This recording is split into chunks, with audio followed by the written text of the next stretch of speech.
Welcome to the weekly worship service of the First Church Boston in Back Bay, a Unitarian Universalist congregation. The minister at First Church is Reverend Edmund Robinson. His sermon for today is entitled Article 2, Values versus Principles.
Good morning.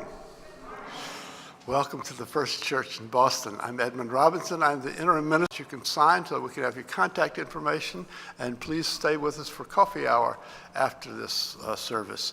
We are in transition between ministers. I'm serving as interim minister, and we hope to have a settled minister in the next few months. Picked out for us. So that's very exciting things around here. We also welcome you if you are watching on YouTube, and these services will be up indefinitely on YouTube, so if you miss it today, you can catch it the next day. But do come down sometime and see us in our sanctuary designed by Paul Rudolph. It's not like every other Gothic building in Back Bay. We call it the oldest church in Boston and the newest church in Boston, and I like to call it the grooviest church in Boston because when you get here, you'll understand what that means. We're talking today about something for specifically UUs and those of you who may be interested in the denomination. Our principles and purposes were enacted in 1985 for the last time, the final form. And we're now engaged in the process of revisiting those. And so there's a new report that's come out proposing a completely different restructuring of the principles and purposes, and that's what we'll be talking about this morning. There are some copies of that report that are out on the table where you came in. You're welcome to take one, and we can Xerox some more if we run out of those. But I want to start with the opening words from the only African-American president we've ever had of the Unitarian Universalist Association, William Sinkford. And his thing was, how come we don't talk in a language of reverence or talk like other religions do? He wrote a beautiful essay on that, and that was featured during his presidency.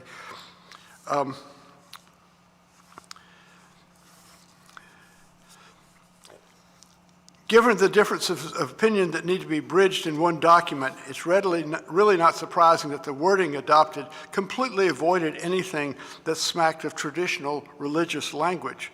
The principles and purposes have become an integral part of our denominational life. Many of our congregations print them on their orders of service, such as we just started doing. They open our hymnal. They hang in our vestibules. Many of us carry them in our wallets. They serve us well as a covenant, holding out a vision of a more just world to which we all aspire despite our differences, and articulating our promise to walk together toward making that vision a reality, whatever our theology. They frame a broad ethic, but not a theology. They contain no hint of the holy. Our opening hymn, number 104, When Israel Was in Egypt's Land. This is part of our observance of Black History Month. 104, and please rise as you're able, and if you're going to sing, please sing through a mask.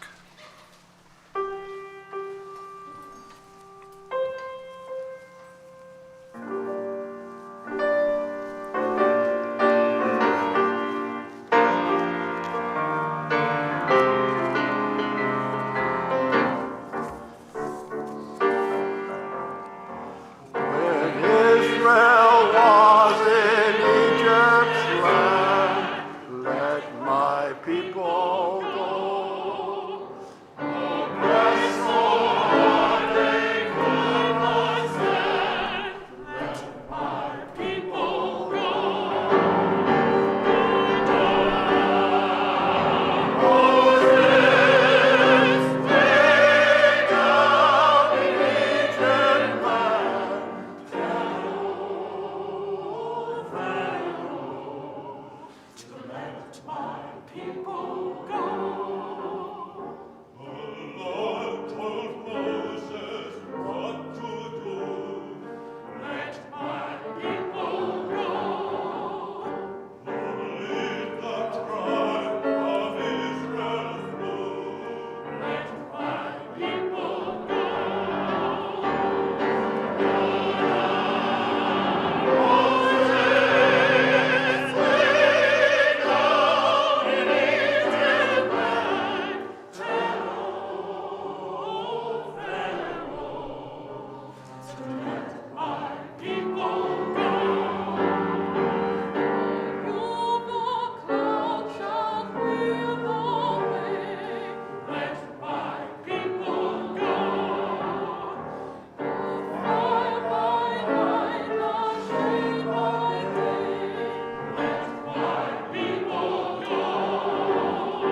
Thank you. Please be seated.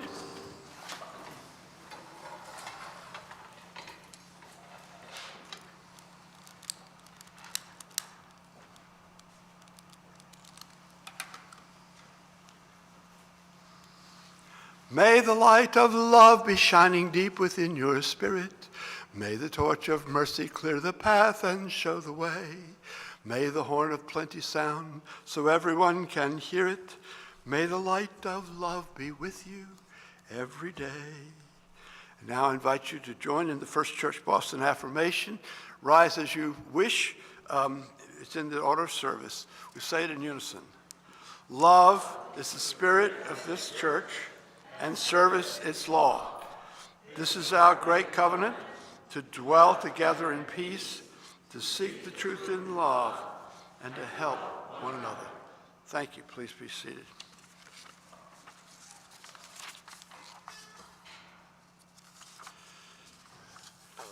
The announcements, I think, are largely in your order of service.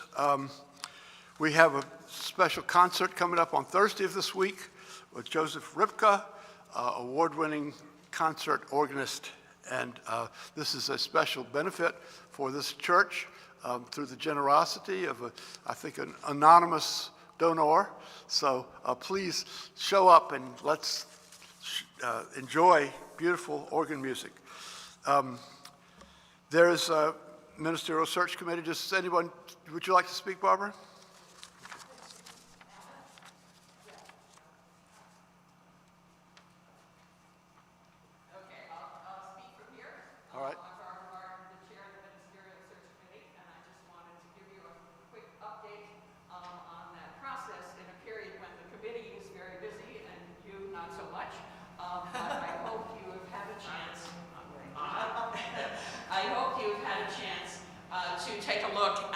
Summary of the survey that was done last fall, the congregational survey, and the congregational record. Both of those were sent out a couple of weeks ago, and the record is what was woven out of the results of that survey, the small group meetings, the conversations with individuals, our own observations, many things, to create the profile of First Church, who we are now, what we are seeking, what we hope for the future, that was viewed by potential ministerial candidates.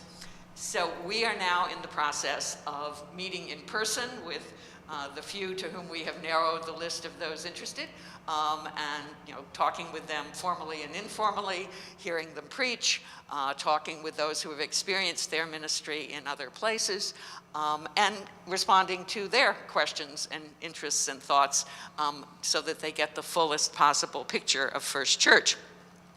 So the committee is very much looking forward to the culmination of this long process in which we've all been involved. And as Edmund said, in the order of service, you will find the dates of candidating week, April 29th through May 7th. And that is the week when we bring the minister who we feel is the best match for First Church here for you to meet. The details on various events of that week will be forthcoming. We do have a couple of months to plan that. But I can tell you now that the two Sundays, April 30th and May 7th, are major events. The candidate will lead the service on both of those Sundays, will preach. On April 30th, that will be followed by a congregational lunch and some form of open meeting, Q&A, get to know you, your first chance to engage with that person. During the week, there will be meetings with other committees and particular groups. And then on May 7th, the service will be followed by the vote of the congregational membership on whether to approve this candidate as the next minister of First Church Boston. So that's a very important moment. The UUA guidelines call for a 90% approval to constitute a ministerial call. And I think those of us used to hairline presidential elections, that sounds like a very high percentage, but when you think about embarking together on a shared ministry, ministers want to feel that level of commitment and excitement and enthusiasm, and we do as well. So that would be 90% of those present and voting. We will also work out a way for those who are present via YouTube to vote by distance.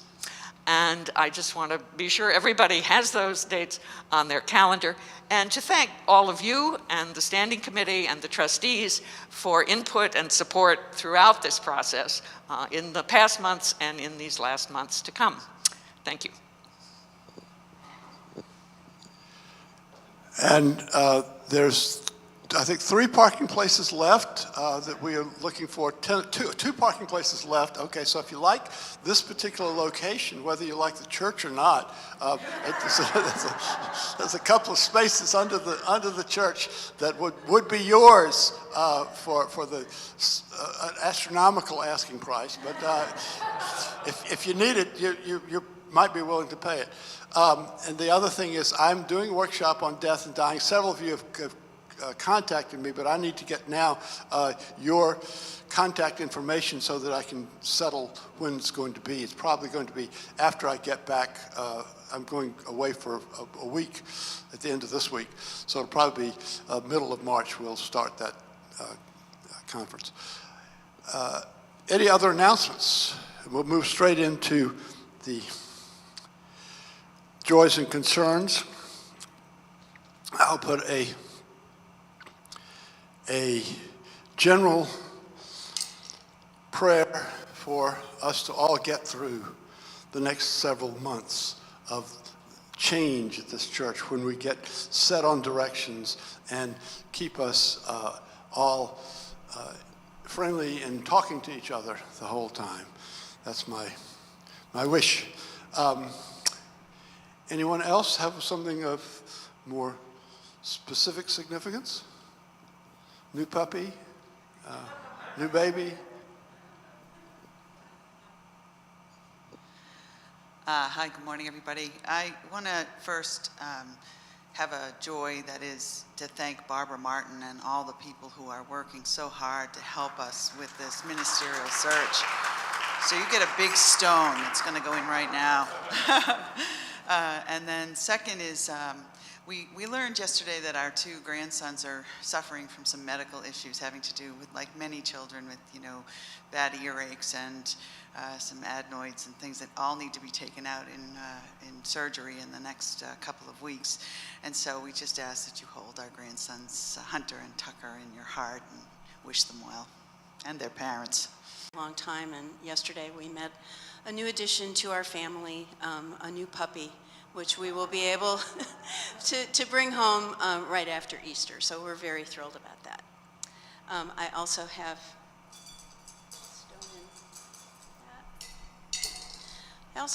a concern. On this first anniversary of the invasion of Ukraine, please let us be affected by this terrible war.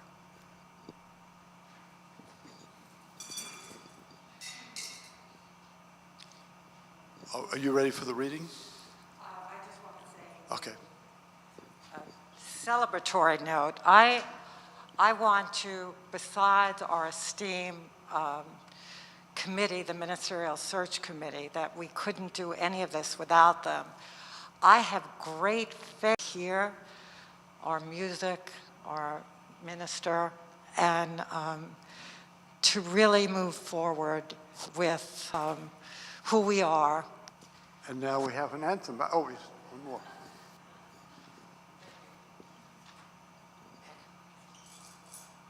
It really is unbelievable, and this is not a joy. Oh, okay. Good idea, right? Okay. What you said about the and for the 50,000 people in Turkey, Syria, and perhaps Lebanon. Oh my gosh. Now this one's for me. I normally could have a lot of joys, but I actually couldn't think of one when I was sitting here, and I thought, oh my God, that's all the more reason why I got to do this. Because I'm a pretty joyful person, but I'm having a very hard time at my job right now. And I mean, I'm sure everybody's been through this many times, but this is one of those times for me, and it's awful. And I am trying to, and I will, uplift myself and move on. So that's for me. Thank you.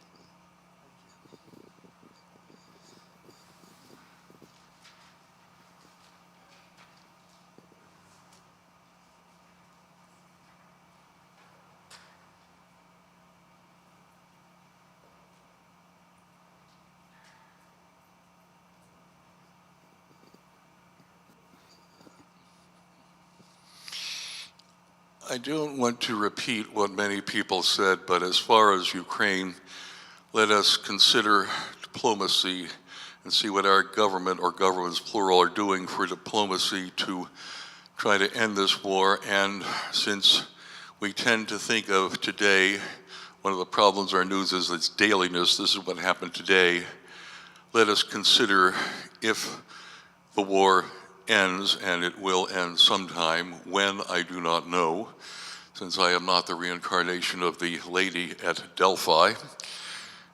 Let us consider today what we could do then to rebuild Ukraine and have a Marshall-like program on an international basis, so that we may then remove the bombs and let us have peace. Let us have an international Appomattox courthouse conference and then follow through with it.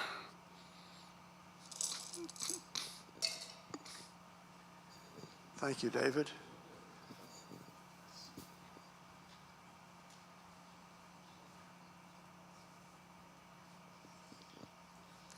Ukraine, I've had this half-baked idea that what about knitting hand warmers for Ukraine? I don't have the wherewithal to carry this out, certainly not the mittens. I can only do hand warmers, but that is something that we all could do now. Thank you, Heather. Was there someone over here? No? Okay. All right, then I think we have the anthem coming up.